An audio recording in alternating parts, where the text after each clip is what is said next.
on the news are Vinod Bansal, national spokesperson of the BJP, Professor Atikur Rahman, political analyst. And Vinod Bansal ji, I want to ask you, why is there such a lack of trust suddenly that is coming out?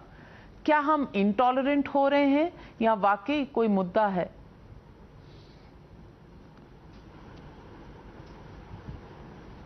देखिए, मुद्दा तो बहुत बड़ा है। नाविका जी, आपके सुधी दर्शकों को अच्छी तरह से पता है कि किस प्रकार से ये पहली बार नहीं हुआ। सैकड़ों वर्षों से हम गरबा खेलते चले आ रहे हैं। कभी किसी ने कोई प्रतिबंध की बात करी क्या? किसी ने कोई रोक टोक की बात करी क्या? लेकिन पिछले कुछ वर्षों में जिस तरह से हमने देखा कि जो समुदाय जिसके यहाँ पिक्चर वर्जित है, मूर्ति पूजा वर्जित है, जिसके यहाँ म्यूजिक वर्जित है, जिसके यहाँ डांस वर्जित है, वो हमारे गरबा में आकर के लोअर एंगल से फोटो वीडियो बनाते हैं, लव जिहाद करते हैं, छेड़छाड़ करते हैं, उत्पात मचाते हैं। और कई केसेस में तो हमने ये भी देखा है कि बेटियों को बाहर निकलते के साथ उठा के भी ले जाते हैं। आप देखिए कि इस तरह की स्थितियां, परिस्थितियां निर्माण करने के लिए कौन जिम्मेदार है? और आखिरकार क्या हिंदू समाज को अपनी सुरक्षा करने का अधिकार नहीं है क्या? महिलाओं की सुरक्षा करना बजरंग दल का एक नैतिक जिम्मेदारी है। और बजरंग दल का ध्येय वाक्य है सेवा, सुरक्षा और संस्कार। और हम किसी भी कीमत पर हिंदू समाज की सुरक्षा के लिए कृतसंकल्पित हैं। अगर समाज कोई एक्शन लेता है, आप देखिए बजरंग दल के कार्यकर्ता स्वतः स्फूर्त नहीं गए थे। वहां के स्थानीय आयोजकों ने कहा कि इस तरह की स्थितियां हैं, हमने जाकर के चेक किया और वास्तव में देखा कि वो आइडेंटिटी अपनी छुपा करके और वहां पर जाकर के वो क्या कुकृत्य कर रहे थे, इसका दर्शन आपने स्वयं दिखाया। और इसके बावजूद भी अगर कोई ये कहे कि नहीं जी, एक छोटे मोटे लोगों को छोड़ करके, एक आध लोगों को छोड़ करके, दो चार को छोड़ करके आप समुदाय को पेंट कर रहे हो, कभी ये समुदाय ऐसा क्यों करता है? आप मुझे बताइए, अगर जो कोई समुदाय विशेष का व्यक्ति ही अगर कोई फलों पर, सब्जियों पर वो टट्टी पेशाब लगा करके बेचता है और उसको थूक लगा करके बेचता है, तो मैं उस समुदाय का बहिष्कार नहीं करूंगा तो क्या करूंगा भाई? आप मुझे बताइए, हिंदू समाज को मजबूर क्यों किया जा रहा है आखिरकार इन सब चीजों के लिए? पहले नहीं होता था ऐसा, आज क्यों हो रहा है? Respond to what Mr Bansal is saying. जिम्मेदारी जो उलेमा है, बंसल जी, आतिकुर रहमान की बात सुन लीजिए। और मैं I want to ask Atiqur Rahman, organizers do have you know many very often written outside their festivals or wherever rights of admission reserved. So if they exercise that option, where's the problem? Naturally. Navika ji, only 3 points I would like to mention. First, if the organizers are mentioning that no outsiders are allowed or even the IDs will be checked, nobody will go into these are dramas staged by the VHP because they want to create a psyche of an animosity among the communities. At least in Mumbai and in cities, people do play Garba along with all other religions. This they cannot tolerate. अरे विनोद बंसल जी, मुगले आजम देख लिया करो कभी कभार, थोड़ा प्यार मोहब्बत बांटो। प्यार किया तो डरना क्या? मुगले आजम का मुगल नहीं तो देश का सत्यानाश किया है। आपके जैसे लोग मुगलों का साथ दे दे करके ही तो परेशान कर रहे हैं देश को। मुस्लिम यूथ को भड़काने का काम आपके जैसे लोग ही कर रहे हैं। अरे कम काश अगर आपने ये कहा होता दो शब्द जो है कि हाँ ये गलत है, प्यार नहीं है ये, प्यार नहीं है ये, धर्मांतरण है, प्यार नहीं है, प्यार का धंधा है। ये धंधेबाजों को बचाइए, ये मुस्लिम यूथ को बचाइए, ये इस्लाम को भी खा जाएंगे। देखो जाकर भाई साहब, ये इस्लाम को भी खा जाएंगे। आतिकुर रहमान साहब, आप अगर कह रहे हैं, आतिकुर रहमान साहब आप अगर कह रहे हैं तो प्यार किया तो डरना क्या? तो मैं आपसे पूछ लूं तो गणपति बप्पा मौर्य से भी प्यार कर लीजिए। Why does Waris Pathan have to apologize just because he said Ganpati Bappa Moria?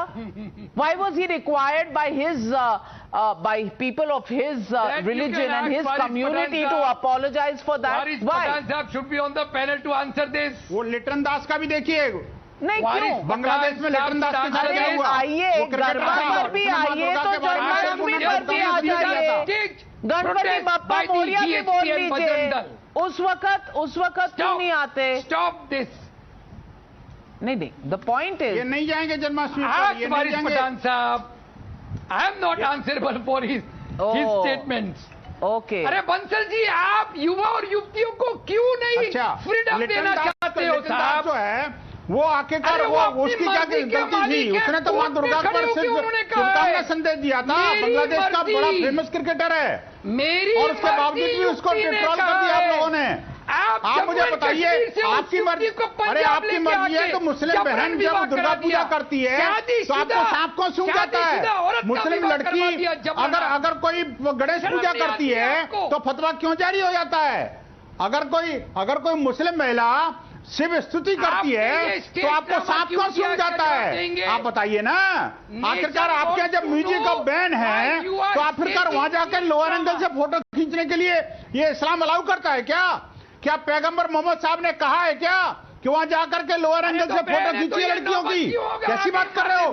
समझाइए अपने यूथ को। नहीं तो ये I don't see इस्लाम को भी खा जाएंगे। 1 minute, allow me to come in. Allow me to come in. 1 minute, Bansal ji, 1 minute. Atikur Rahman, for me, this is not a religious issue. For me, this is a social issue.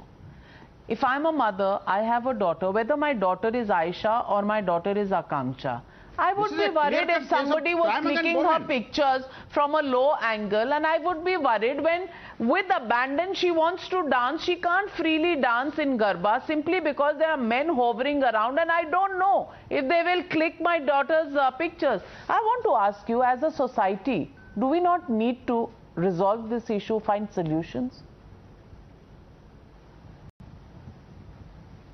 Yes, the only solution to these problems are, I am speaking and sitting in Mumbai. He won't allow me to speak. Bansal ji सब तो नहीं मांगेंगे ना, जिन्होंने गलत किया वो मांगेंगे। हाँ, आतिकुर रहमान साहब, रिस्पॉन्ड। That's it. नहीं, ये गलत करने वालों को सपोर्ट कर रहे हैं ना। Navika ji, if the event organizers are having a board outside, then why would anybody enter it? They are staging this drama because they are protecting people from celebrating a cultural festival. For me, Navratri is a cultural event. It is not a religious event. But for somebody else, it is a religious function. But even if that is the issue, Bansal ji, I also want to ask you, can you take the law into your own hand and just, as we saw in those visuals, can you catch hold of such people and begin to beat them? Can you begin to beat them? After all, the law is there. Hand them over to the police. Let the police address that issue. Can Bajrang Dal people go around beating up people just because they belong to a certain community?